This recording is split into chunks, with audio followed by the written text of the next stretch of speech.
Hey guys, it's Josh here from the Live the Movie crew. Um, I'm here with Eric and Mallory once again on our weekly hangout. Say hi, guys. Hey Josh, how's it going? Hey! Going great, going great. I'm sure you guys are all excited for the call, just like me. Yeah, we were Oh, Um, heck yes. we were just talking about that, about how we really enjoyed the chapters and looking forward to talking about it. yeah, definitely. Awesome, cool. So for if you're watching this for the first time, you haven't seen a one of our hangouts before. Um, one of the things we do on here, one of the things we do in this group is that we read a book every month. And right now we are reading the book The Lawyer Who Had No Title by Robin Sharma.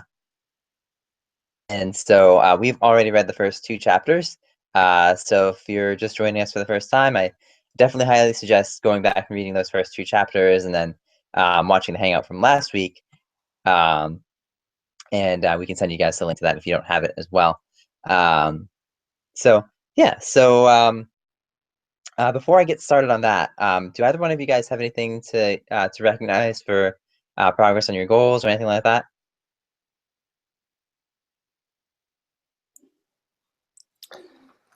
Well, I can say a couple things. I have things set up, so I'm always making progress on my goals. I don't know if it's the progress exactly to hit my goal necessarily, but like I said, savings goals with like percentage of my paycheck, and then percentages of different things that go into my bank account with little things I have set up with one of the apps.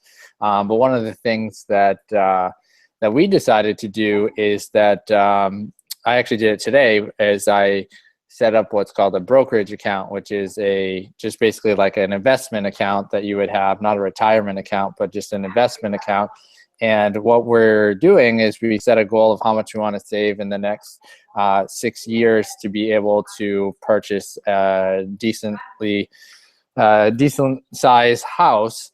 We might not do that. We might never buy a house, just because if you actually know a lot about numbers, it's kind of, I don't know. It's kind of up in the air whether you should buy or rent. Most people should buy because they're not disciplined enough to save the money that they would spend by the mortgage. A mortgage payment for a house ends up being an automatic savings for people who aren't disciplined with saving. So that's why you should own a house.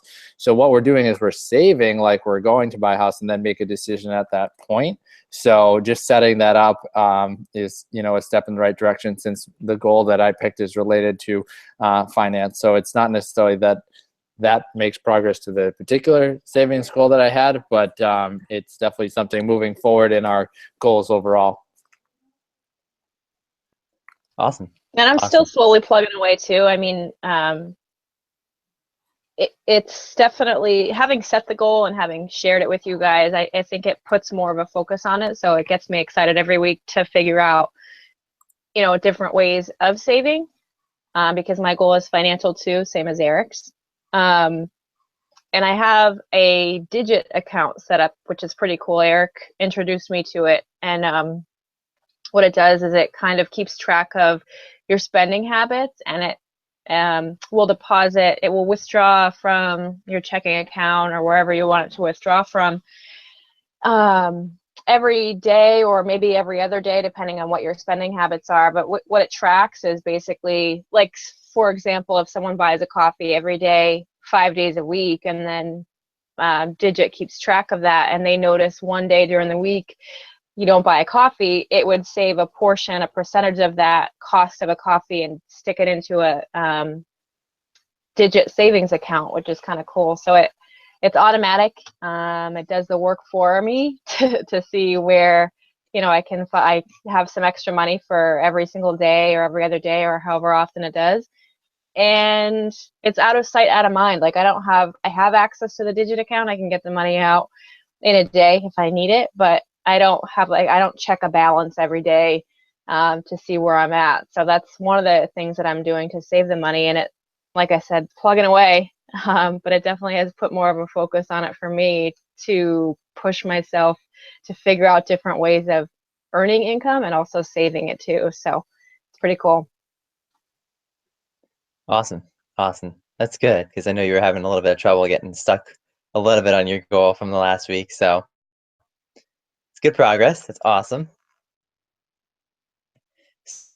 So, and by the way, again, if it's time, um, in this group too, is we also each of us has actually picked a yearly goal that we're going after. I know I've invited a couple of my friends on the call, and I know one of them listened to last week's call, and she's now trying to figure out a couple of things that she will hear. If you do need any help with any of that, you can feel free to ask any one of us, because we've all been very proficient at setting goals in life and figuring out what we want from the next year. So, okay, so let me get in the book then. This week, like I said, we read chapters 3 and 4. And so in chapter 3, um, Tommy and Blake start spending the day together. And in the morning time, Tommy takes basically a cemetery and has him dig up a couple of things that he buried. Buried was the 10 human regrets. I won't cover all of them at this point because it's way too detailed for me to cover in an hour. Examples in here that I thought were, and so the ones that I pulled out of the text were the first of all, the third one. So basically, the third one says that you reach your last. Actually, I'll pull it out from the book. Grab my book if I can find it here. So these are on.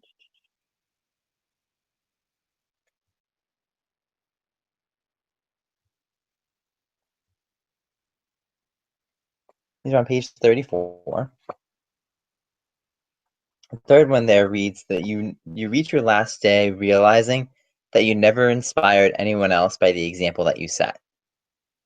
So, I just thought that one was really important, just because, especially to us, we're our whole idea is to make sure that we set a good example, just for those around us, just by carrying out our lives and the way we approach our habits and daily disciplines and things like that.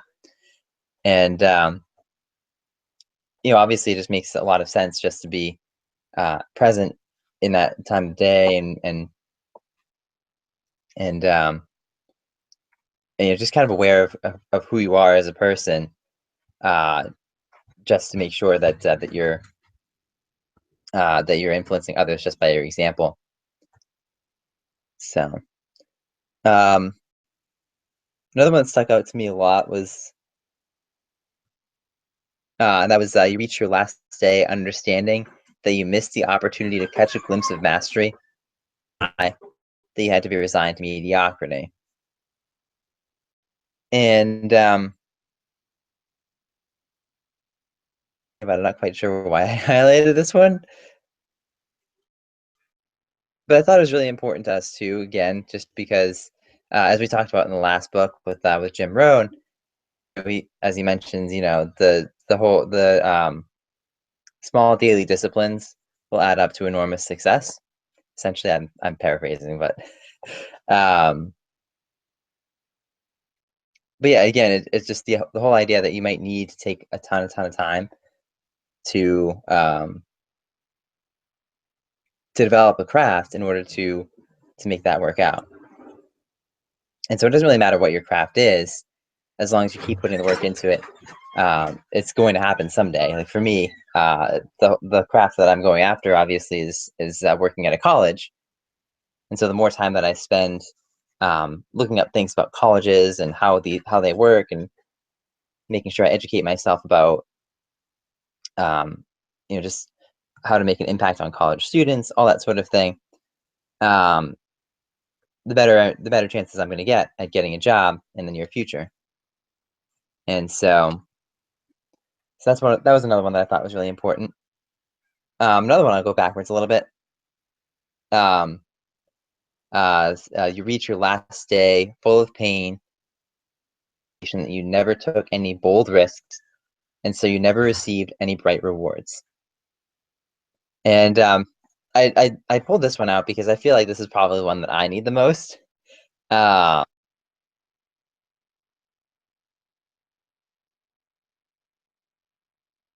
personally haven't taken as bold risks as I years, and um, I I feel like in a lot of ways that I've been safe. Crazily adverse circumstances happen, and also become complacent enough and done anything, but haven't really. You know, for those of you who work with Cutco, which is all of you guys right now, I actually I called Ryan, our division manager, and I actually asked him for a meeting, one-on-one with him, just because I realized that especially in selling Cutco, um, it's been really hard for me these past couple of months. I've just been really stuck in a rut, and I wasn't sure why, and or why I was and so I uh, I forget. It can be very easy to get. I'm just doing this job just to get money, just to get paid. Notice um, as good of a job as you would if you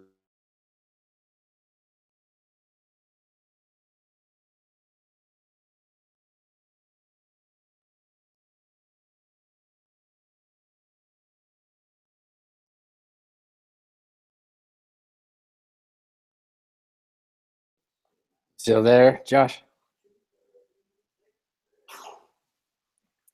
Get it together.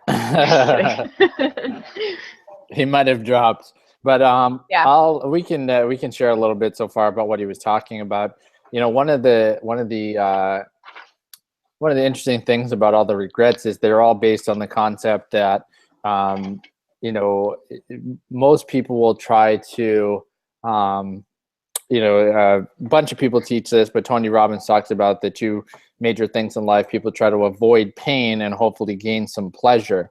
And one of the reasons people get into a place like Blake in the book is that they've actually taken action in their life and they've got pain. You know what I mean? They try to spend time with their family, and then like for example, he lost his family members, and then he decided to go and fight to defend his country, and lost a bunch of friends and saw some horrific things and all this stuff, and he started to associate that taking all this action created pain, and instead of the opposite. So one of the ways you can help influence people to take action is to show them that in the long run they'll have more pain by staying where they are, even though in the moment they might be safer, but you want to give them a way of looking at things to make a change. So and one, to take it just one step further, one of the things I also learned from Tony Robbins is called the Dickens effect. If you remember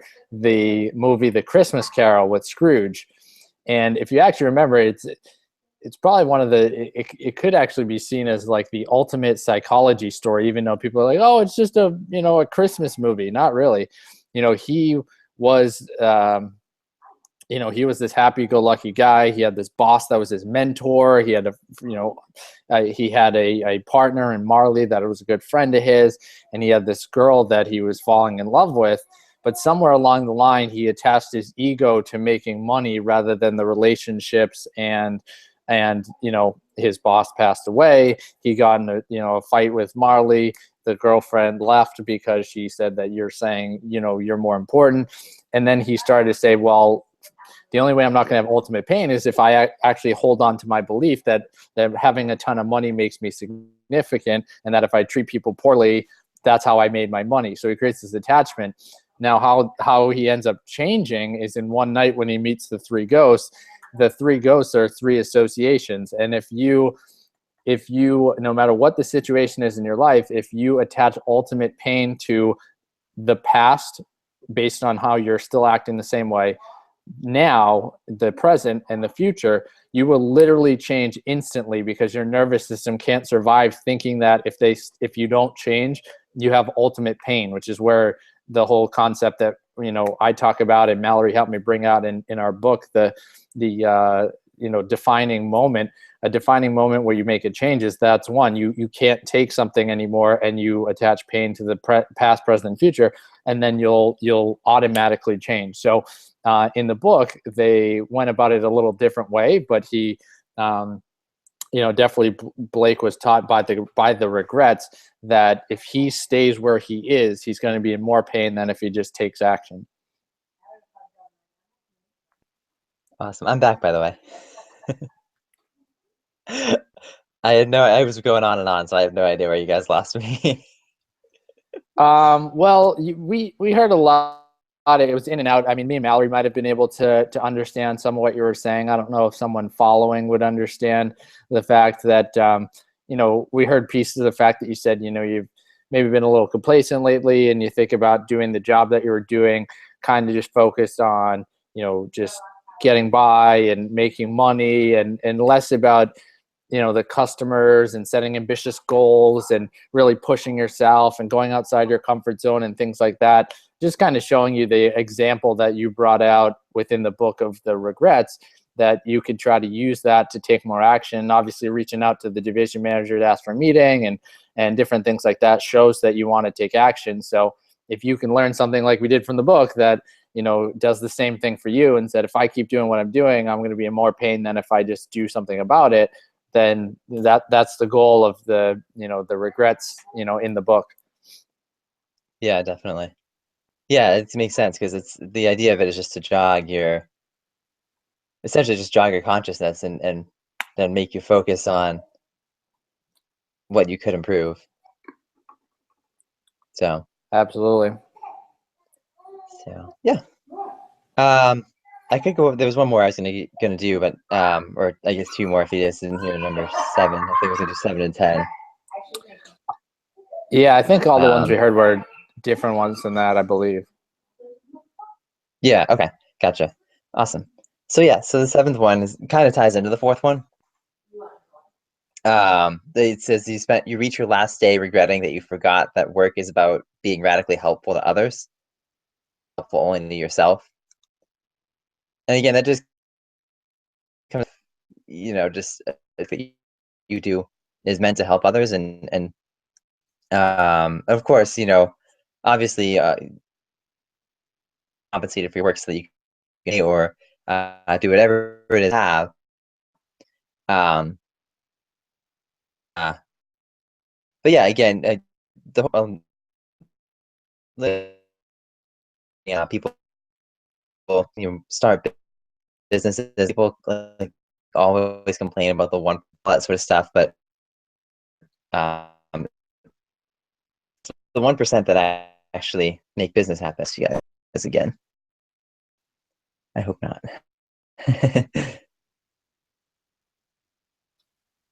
You're Can you still guys hear going. me? You're still going in and out. We can still hear you a little bit. Yeah. Awesome. Uh, um, so yeah, the whole just make sure that you focus in front of you when you're working. Josh turned into a blue dot.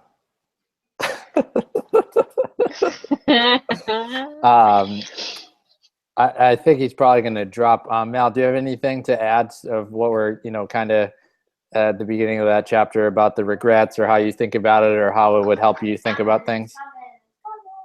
Yeah, I highlighted the italicized quote where he says each of us creates the life we get to live. And I think sometimes if things happen or something goes in a direction that we feel like we don't have control over, we start associating the lack of control with other areas of our life and, you know, and have it like an excuse mindset instead of deciding to take responsibility for the things that are happening in our life in the current moment. Because, you know, everything that's going on, whatever circumstance we're in, it was created by us. Our past self created the current, you know, the present self that we're living and the present reality that we're living now. The cool thing about knowing that is that we can literally create any type of future that we want by making either a mental shift today or taking new action steps today to, create the life that we get to live. And it is the fact that he says that we get to live is cool, because life is such a gift. We're all brought into the world for a reason, and to find that reason is like one of the coolest things ever. And to be able to have access to information like this, where you can learn how to quickly move into success faster than you might have before on your own, and just to learn these different things like the 10 regrets of life, just knowing that information today instead of getting to my deathbed and having those regrets, and then teaching somebody about not regretting life is the coolest thing, I think. And having access to this information is awesome. So, I mean, we really do create our own reality, and if we just can take different types of action steps to step into the life that we really truly want to live, that's, I think, the coolest part about these, knowing what these 10 regrets are. So that's kind of what I had so far up to this point. Cool. I think one of the greatest things about having that, this in the chapter that he talks about the 10 regrets. I've told you before, Mallory, about the book that I read, The 5 Regrets of the Dying, by a woman named Bronnie Ware, who was a hospice nurse. And one of the things is, when I was younger, even when I was, there were times where I wasn't happy and things like that. But one of the things that kept me from being ultimately happy, even in times where things were going my way and all this stuff, is I always had this thought in the back of my head is, what if everything goes your way and you still get to the end and it's, you don't feel happy about it.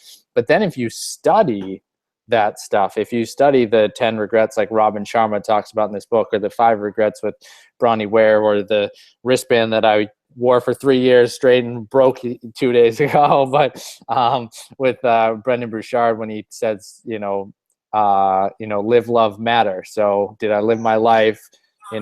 Did I love openly, and did I make a difference? Those are the questions that he asked when he got in a car accident and thought he was going to die.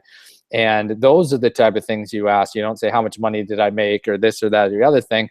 And when you start, looking at those regrets, you just turn the regrets into a checklist. So you just flip it over and say, all right, well, if one of the regrets is that I didn't do anything bold, all right, well, I got to do something. I got to do some bold things in my life. I was focused only on myself and not contributing beyond myself to other people. All right, I got to contribute to other people. And then it becomes a checklist for you to do in your life. So, so that's pretty cool. Josh, why don't you, while we have you here, probably with some good bandwidth for a second, why don't you, move on to the next section? I know that, sharing more of the regrets would be awesome, but just for time reasons and all that, if you want to move on to what you have next. Yeah, I think that'd be good. So the next point I have is the 10 human victories in there, and I pulled out 5 of these again, just because again, it's too much to cover all 10 of them at once. So the first one in there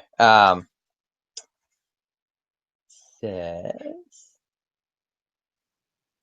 you reach your end full of happiness and fulfillment on realizing that you all used up of your talents, the biggest of your resources, and the best of your potential, doing great work and leading a rare air life. And I think it's really important to use your talents no matter what the case is. There's a story in the Bible that basically Jesus says, there was a couple of people who were basically tenants of a farmland, and the landlord gave one person 10 talents, another person 5 talents, and another person 2 talents, and another person 1. And so the man with the 10 talents goes out and makes 10 more talents, and the landlord says, "Good job, sir. Go and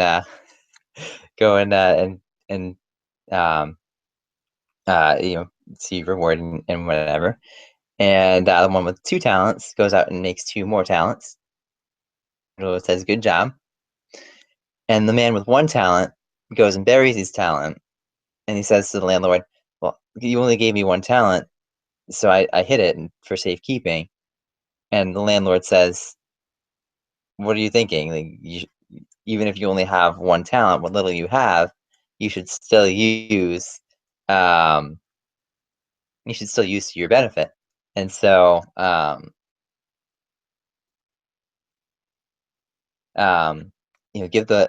give the one talent that the man with the one talent has to the one with 10 talents.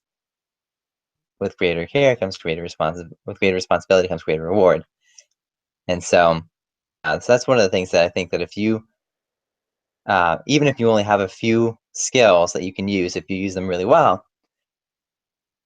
you can you can make a big difference with people. Let's see. The next one I had down, I think was the third one.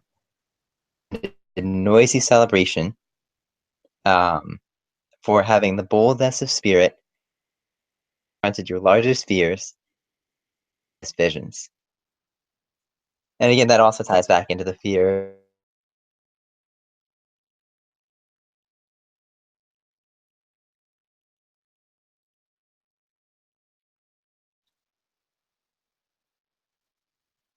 Uh-oh.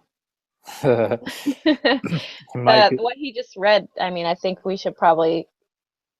I mean, I And was just going to and read it because it kind of cut out. Are you getting still big there, Josh? and so that's the same as the point before. Too much detail. Uh,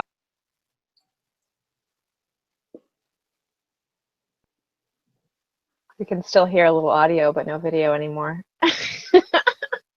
Yeah. Are you there, Josh? I would just go for it, Mel.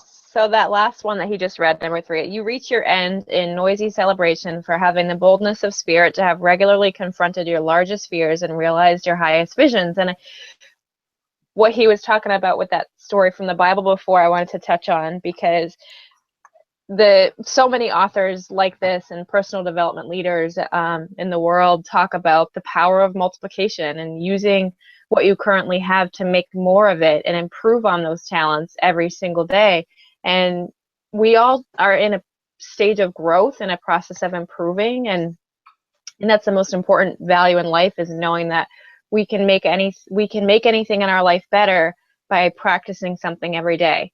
So if somebody, if you want to get good at something, all you really have to do is start. For one thing, starting is the hardest the hardest thing. There's an example in one of these chapters, I think it's the next one, where he talks about the launching of a spaceship, right? Or a rocket or something, and Yeah. the most of the fuel is used up in that launch, and then once they're in space, they don't even use as much fuel as they did in the launch for the whole rest of the trip.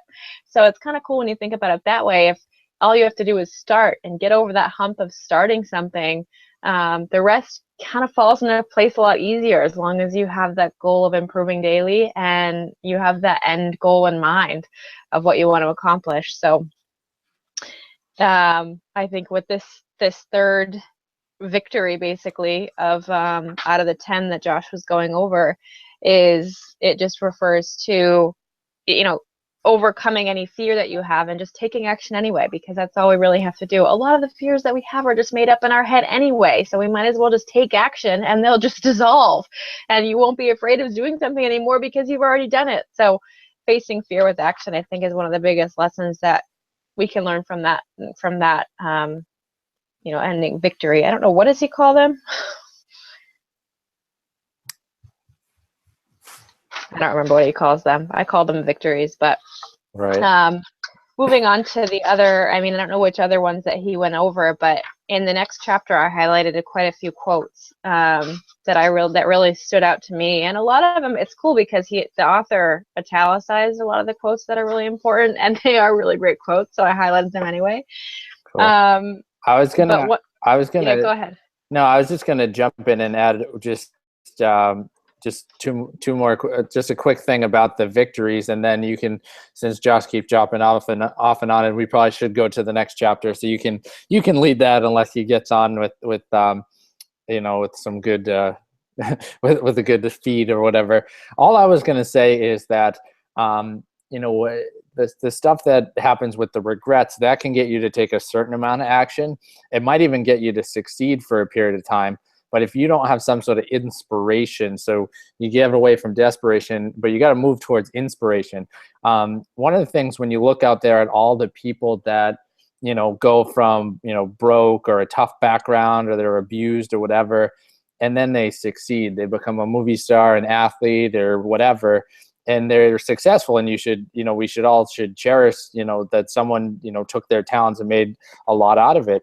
But then you hear all these stories of all these same people that, made $100 million and lost it all. They are doing drugs and drinking and, all this crazy stuff, even though they've got all this stuff.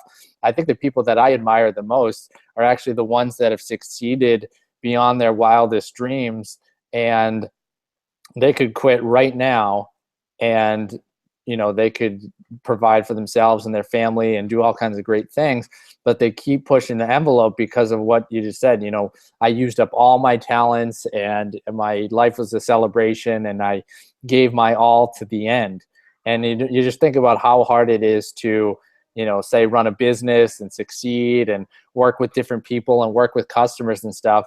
And to think of these people that have everything they ever want in their life, and they're still out there pushing for more, not because they get it, but because they know they have more people to inspire and help. So I just think that's the amazing part of it. So going away from the regrets and moving towards the victories, that's the ultimate way to get there. So I think that's pretty cool. Awesome. All right. So cool. Josh, we were gonna say that just for time reasons, we were gonna try to keep it moving. So Yeah. if you didn't jump back on, our plan was Mallory was gonna go through some of the quotes from the next chapter. So you can still be in charge and do what you want to do, but we're gonna try to transition over to the next chapter so that we'll keep it going. Yeah, definitely. Yeah, if I get booted off again, just run with it. I don't care. All right, sounds good. See, overcoming challenges, that's what the group's all about anyway. Yeah. Yeah, definitely. Cool. So yeah, the next thing I was going to get into anyways was pretty much chapter 4, and uh, before I get into the whole image kind of thing, one of the things that basically Blake meets one of the basically a housekeeper at one of the ritzy hotels in New York, and her name is Anna, or it's spelled like Anna, but she's South American, so I would think that it would be said Anna. Um, but she's one of the like I said, one of the housekeepers at the hotel, and Blake kind of wonders why. It seems like she's just a housekeeper, um, and he's wondering why she's kind of like this shining example of leadership. And so uh, she basically lets him know, one of the things that she says is that we have the freedom to choose how we view our roles, and so there's the ability to see, even if you are just a housekeeper at a hotel, like you can still make a really big difference to a lot of people. The way you treat somebody in terms of just making their room up nice, and making sure they have all their amenities, and making coffee for the guests, just taking care of something can really make a huge difference. So she actually presents Blake um, with the ideas of the image. And the image is an acronym for some of the five signs, essentially, that you're a leader without a title. And so the first one is the I, is the innovation. And so it's I have in my notes here what's unrealistic now might be realistic in the future. You guys all know the story of Thomas Edison, and how over, like, I think a team of like 10,000 people to create his light bulb, and he tried about 1,000 times and failed 999 of them. It was the time that the light bulb took off. And so, 200 years ago, for somebody to a whole bunch of lights turn on. It was also unrealistic 20 years ago for somebody to take pictures on their phone. So, um, that's the whole idea of innovation, is that never believe that anything is unrealistic. So one of the things you guys can that I can actually just ask you guys for right now is just what process or invention in your workplaces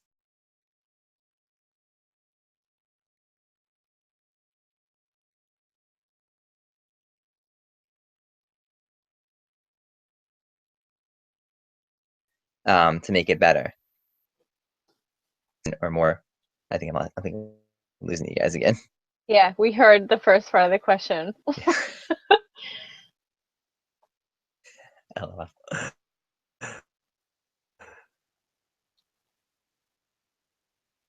Are you there? Messenger. Would that be okay? Yeah, Josh, if you throw the question in the chat on the right, do you see that?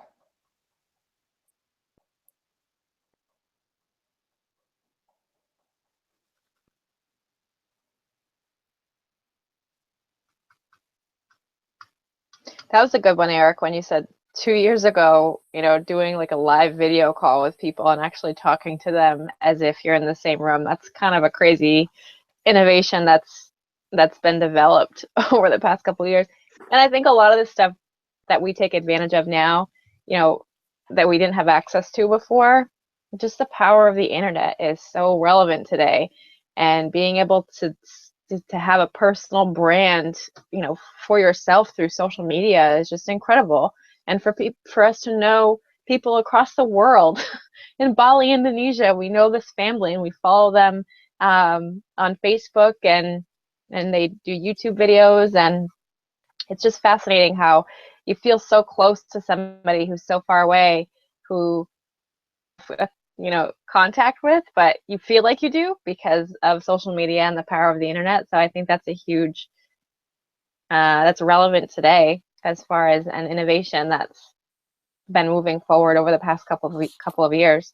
Right, absolutely. And what I think is crazy is, you do a hangout like this, and you get people that join from, all over the country, and then some, when you're on different ones, people from all over the world.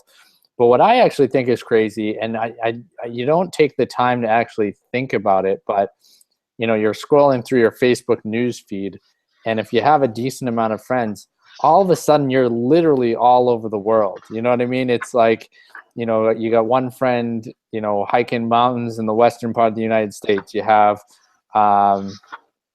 somebody traveling around Europe, somebody else in Asia, someone's in college, someone's doing this, and all the different things that you'd want to experience through your life. There's probably a friend or two on Facebook that's experiencing it right now. And I just think it's so crazy to think about it.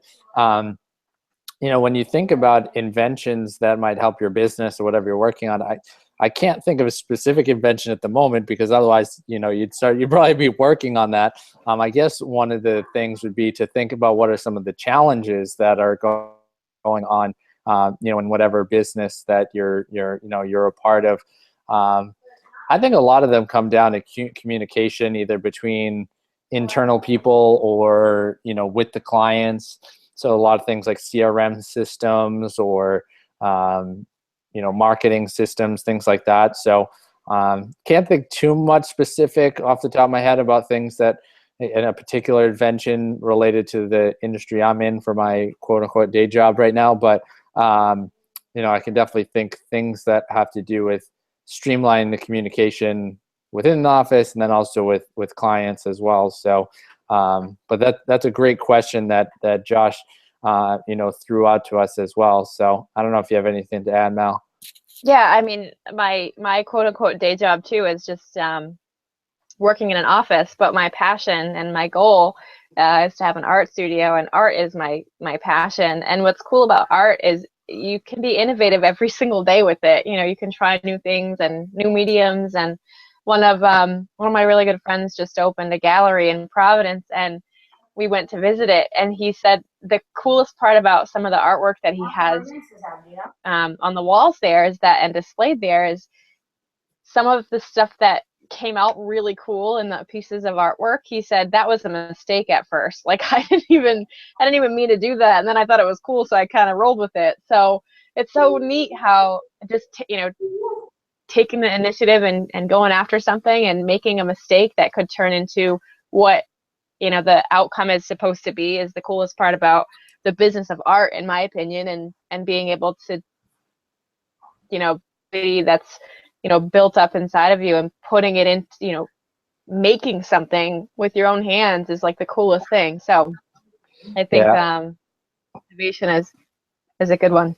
Yeah, I was thinking of something as you were saying that I forget where I heard this, but somebody was trying to help somebody that was, I think, a writer, and they were having it was I think they were a songwriter actually, and they were having trouble, and they had a really big album like many years ago, and they'd struggled to try to top that, and they hadn't been able to do it. So whoever the mentor was, I don't know who it was because I follow so many people, but they said they taught the person to write songs for the trash bucket, meaning let your mind open. It's not going to be a real song, no pressure, whatever, and shoot for the trash bucket, meaning I'm just going to do whatever. So in your example, it'd be like, I'm just going to paint. I'm not going to sell this one. It's just my mind running wild. And those end up being the best ones because you don't put any pressure on it. I know these are two kind of crazy examples, but I've heard that, the movie, like the book and the movie 50 Shades of Grey, the Wild series or whatever, the person who wrote it as like some crazy fantasy in their head that would never happen, would never become a book. And then it became a book. And I think there was a movie also, it's something different, but a movie with Brad Pitt and Angelina Jolie where she did the same thing. She's like, I'd always want to write this crazy movie. I would never do it and whatever. And then she wrote the whole thing and she showed it to someone and they were like, this is so edgy. Like, I think it would be like a top movie. And I don't know how well it did, but it became a movie. And that's that whole concept of letting your talents, play through and not being worried so much about what people are going to think about it. Is it going to be, fully recognized or, the kind of the outcome, you're kind of just doing it because that's what you do. You're not focused on that outcome. You're focused on this is what I do. A fish swims, a composer composes, an artist, does their painting. That's just what you do. Let's see. So Josh said, what is the one, what can you implement in the workplace that's innovative? Yeah, we kind of went over that.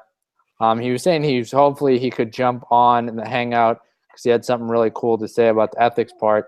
Well, we're going to try to wrap this up in the next 10 minutes or so. So Mel, I don't know if anything in particular, in the rest of that chapter kind of stuck out to you that you think would be beneficial for anyone watching this to hear in the last 10 minutes we have. Yeah, I think overall, I was checking to make sure I was off of mute. Overall, this quote that I really like this one, lucky breaks are nothing more than unexpected rewards for intelligent choices we've chosen to make. Success doesn't just happen because someone's stars line up. And too often, I think we wait for the perfect time to do something when there is never going to be a perfect time to start anything. So you might as well just start now and things will fall into place the way they're supposed to. Success, both in business and personally, is something that's consciously created. So kind of relating back to what Josh said, jogging your consciousness. It's cool because sometimes, I do this quite a bit too. I have to kind of catch myself instead of going through the motions of the day and going back to, okay, what was my intention for the day? Like, what do I want to get from today? What do I want to create today? That sort of thing, instead of just going through the motions and getting through the day. And success is the guaranteed result of a deliberate series of acts that anyone can perform. So that was one of the quotes that really stood out to me. You just got to get this book if you haven't read it yet, because there's so much great stuff in it. And it's cool the way the author just makes it into a story of two people that, you know, go and meet these mentors, and he basically changes his life in such a dramatic way that's possible for anybody. That's the coolest part, because and you can change your life if you want to, and it's just an emotional shift instead of like logically thinking about what you have to do. Sometimes just making that emotional shift, and if you change the way you think, the things that you look at change. So if you change the way you look at things, the things you look at change. So that with Anna being the housekeeper, some people would look at that job and say, you know, she's just a housekeeper. What, you know, what purpose could she have in this world? When in reality, she focuses on improving daily. She learns from some of because it's a ritzy hotel in New York, she learns from some of the best businessmen that stay in the rooms that she does housekeeping for. They ask for her by name to be their housekeeper when they come to stay. She's able to save enough money and she gets amazing tips on top of that. So she's able to send money to her family, who basically she grew up really broke, and then she's able to share her knowledge with other people and influence other people. And going back to the multiplication idea, she talks about, if you were able to positively impact, by the example that you set, if you were able to positively impact just 10 people a day, after I think 10 years, she said that you would impact like 10,000 people. And imagine if just every single one of those person just influence one other person every single day. It's just like there's no limit to the amount of people that you can influence just by setting the example that you want to set for yourself around you.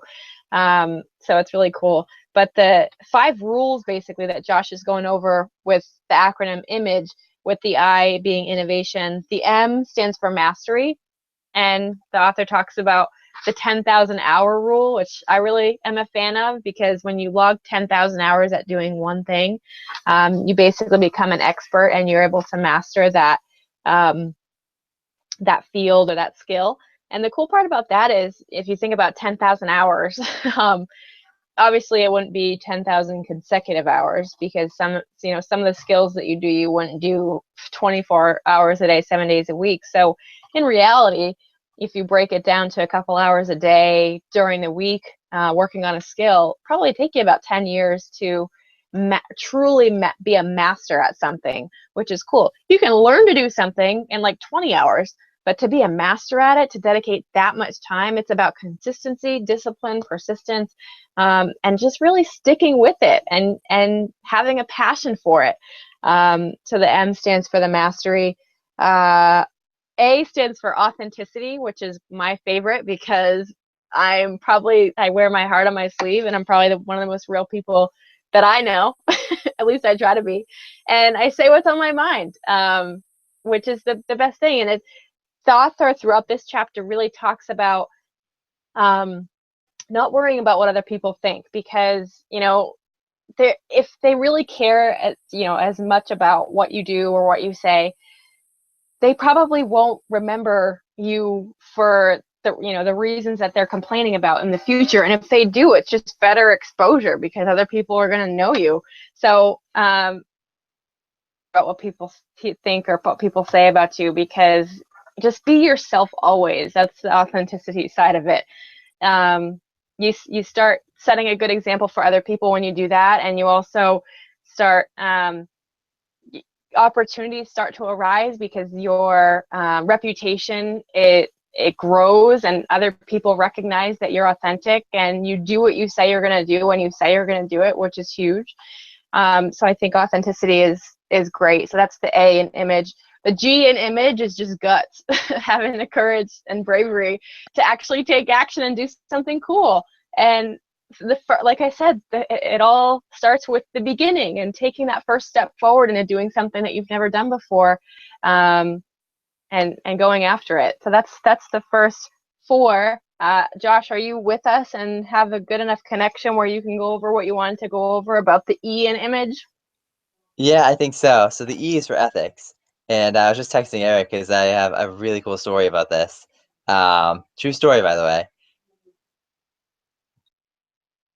So there was a guy.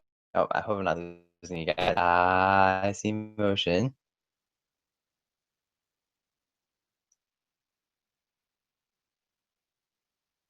Oh.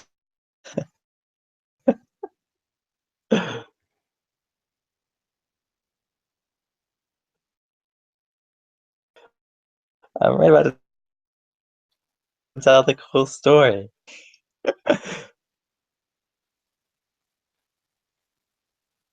Can you guys hear me? Yeah. Okay, cool. Um, awesome. So there was a guy who was in some sort of executive position somewhere, and one day he decides to go to a Chick-fil-A and go through the drive-through, essentially just to berate a person um, for working at Chick-fil-A. I get he was with their supporting homosexuality or whatever.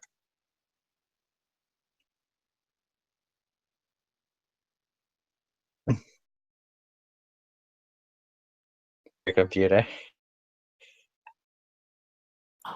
It's kind of freezing. I've heard this story before, but I can't remember the details. I don't know where I heard it. I don't know if it was at a Cutco event. I remember. I don't remember the full part of what you were gonna say. But if you get a chance, you can chime back in, Josh. I was just gonna say one thing about one of the thoughts that a lot of people have when Anna,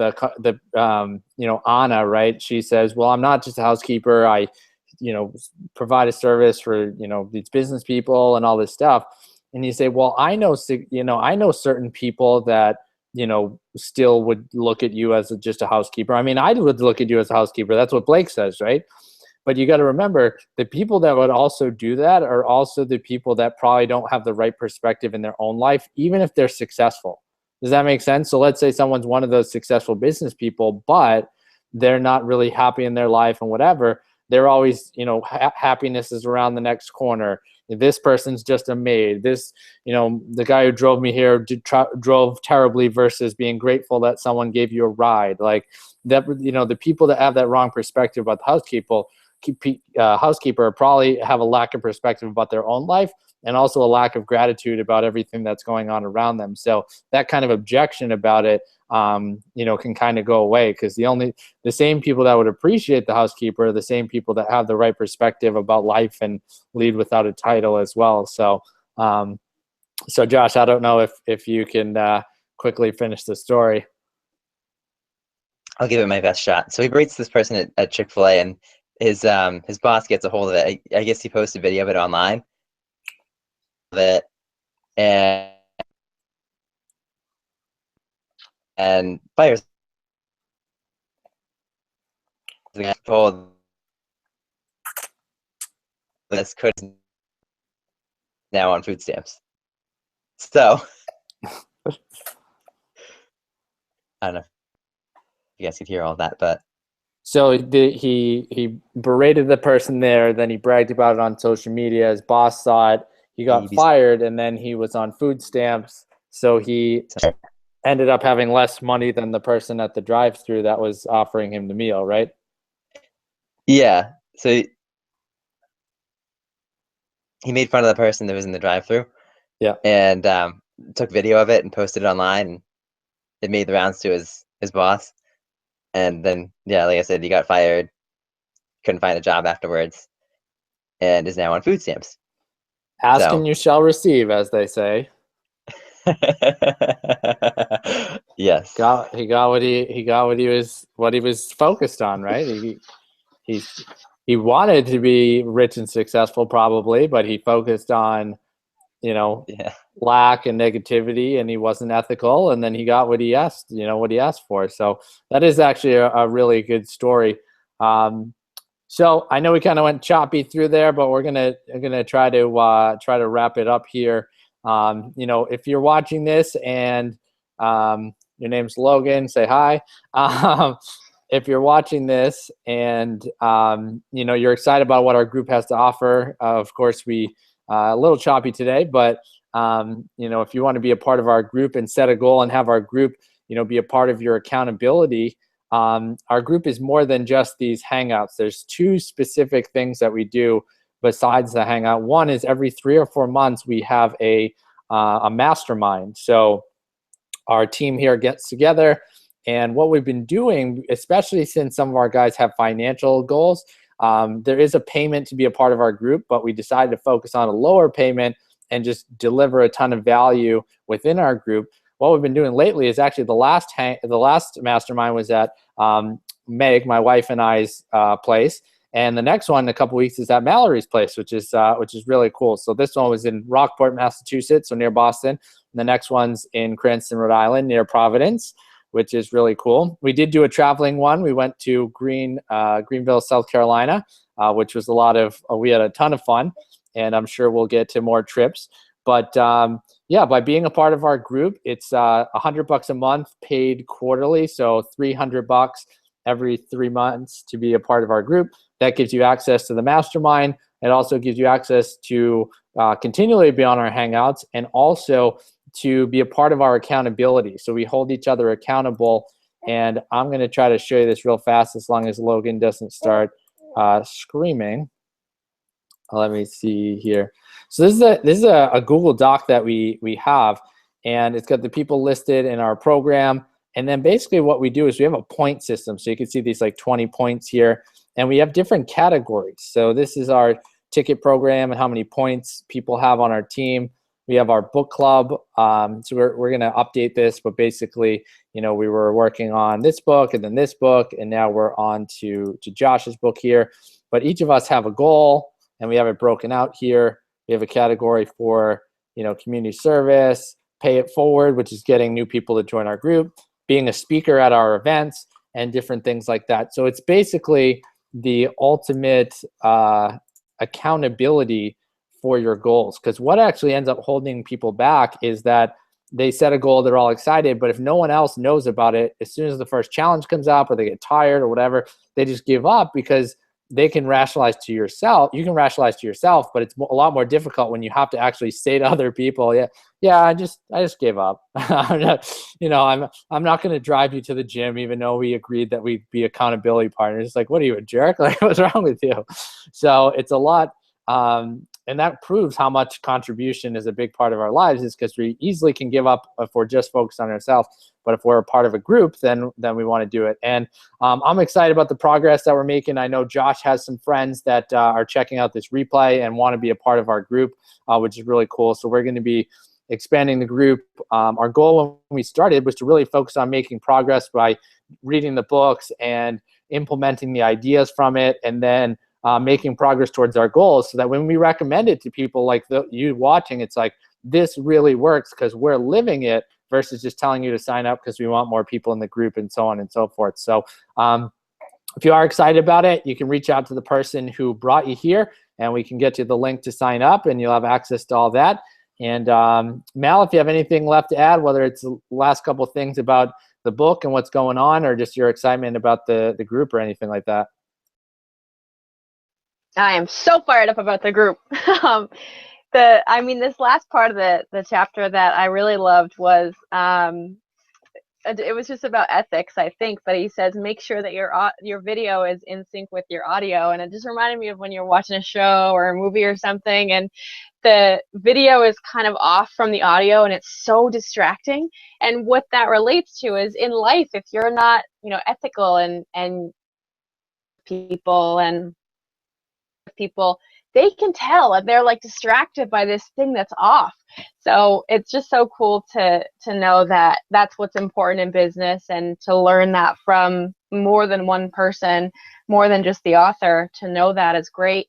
I would say whether you think you can or you think you can't, either way you're right. And people on board with what you're passionate about, it can make all the difference. So join our team. If you, like Eric said, reach out to one of us, whoever sent you to this call, to connect you with, or connect you to a place where you can sign up with the Live the Movie crew, because we would be more than happy to help you hit your goals and live your dreams. So that's all I got to say. Josh, I don't know if you have anything to add before we close it out. I think I'm good. I think Logan's going to tell the news coming up on 7 o'clock. So Logan says we gotta go, but we'll see you guys next week. We'll work on the next couple of chapters, and I know Josh has You know, it's kind of tough going in and out, but all the information that was shared by Josh and all of us, I think, was very helpful and to help everybody. So we'll see you next week. Like we said, for those of you just joining us, reach out to the person who sent you here, and we'll see you next week. See you guys.